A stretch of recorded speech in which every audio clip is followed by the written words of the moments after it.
I have to tell you, in December, I'll personally celebrate my 20 years in the ad technology business. Collective just celebrated its 10-year anniversary.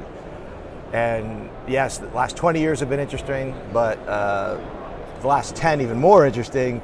And I would have to tell you the last 3, or last 2, or even this year alone, the transformation going on in the advertising ecosystem at large has been unprecedented. To your question about what's going on, and one of those trends that I think is very interesting is this. I would actually characterize it as two opposing forces. You've got consolidation, to your point, where you're seeing moves by Verizon with their acquisition of AOL and now Millennial, to what Comcast has been doing for the last 2 years, to AT&T and DirecTV. Joining very large incumbent players like Google and Facebook to create these huge ecosystems of audience and inventory, and how marketers get access to that audience and inventory will be interesting moving forward. Then you also have fragmentation simultaneously, right? You get fragmentation of platforms, of audience, of inventory. How can marketers juggle all these different ad technologies, different providers, be educated and experts in all these different systems to access the best supply at the best price? So that consolidation and fragmentation conundrum is really, I think, of great interest to the market at large, and something certainly Collective has been focused on. Looking back at Collective over the last 10 years, I mean, we really viewed ourselves as a buy-side platform. We predated the word programmatic, but we've always been making real-time, data-driven decisions in the digital ecosystem. Today, that includes real-time bidding. It also includes access to audience and supply outside of real-time bidding, or RTB. So what we're really solving for is really how can we help anybody looking for an audience find that supply across the myriad of platforms that make it available. Whether that's a DSP, whether that's an SSP, an exchange, an ad server, or a new API that's created. So how can we help marketers unify that with a single data cloud with workflow, so you can actually target and run campaigns across all these different platforms, and then bring back unified analytics. That's the whole value proposition behind Visto, our latest technology release.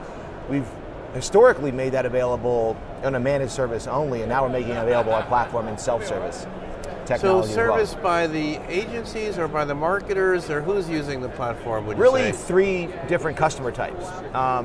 It could be a channel customer that's leveraging our technology and services to bring digital media solutions to their constituency. Companies like Time Warner Cable or Gannett, which is now called Tegna in their broadcast unit. Could be agencies, large agencies and independent agencies globally, or marketers directly. Really anyone that wants to take control of their multi-screen, multi-format, or multi-platform spend, but use a single technology to integrate with all these different systems in a unified way. So really all customers that are trying to fulfill ad demand or find the audience that they want at the best possible price and performance. And Joe, finally, what keeps you up at night? What are your concerns about the industry? There's a lot of bad stuff out there about privacy, about piracy, about fraud, about ad blocking. There's like a lot of stuff swirling around. What are those or other issues that you have concern about? Yeah, we think that would be another interesting trend to watch in the market. I mean, I don't think you can wake up and not see something in your inbox related to ad blocking. But I think ad blocking is the latest issue that the industry is facing right now to determine how we can clean up the ad ecosystem to make it more effective for both consumer and marketer. So you look at, historically, there's been the commoditization of really digital ad inventory, right? A lot of availability, oversupply, not enough demand to fulfill that, hence not very, very high prices, whether that's display or video advertising. But what we're seeing now is the qualification of audience and inventory, whether it's human, whether it's viewable, and those 2 factors alone is weeding out massive supply. I mean, AppNexus's recent announcement that they've just cleaned up their ecosystem and 60% of the available inventory is no longer accessible and available because of cleaning out probably inventory that really has no value whatsoever.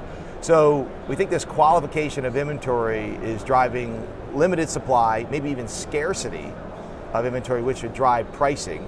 But I think the ad blocking is even more interesting. Not only if that audience is unreachable from an advertiser perspective because they choose to not see ads, how publishers are addressing that. But I think it's even more interesting from the marketer's perspective, not just that can they get access to that audience anymore, but how do you address an audience that has opted to not get advertising and express that through turning on ad blocking, and then you block the ad blocker and still deliver an ad. How does that communication work? How does that value exchange work for the consumer and the marketer? So I think that might be another factor that marketers are going to be really interested in. How does the publisher address ad blocking? Do they override it and still deliver the ad? And how do I, as a marketer, really engage that audience in an effective way, knowing that for whatever reason, they've chosen not to be exposed to advertising? It's a lot of interesting things going on in the market.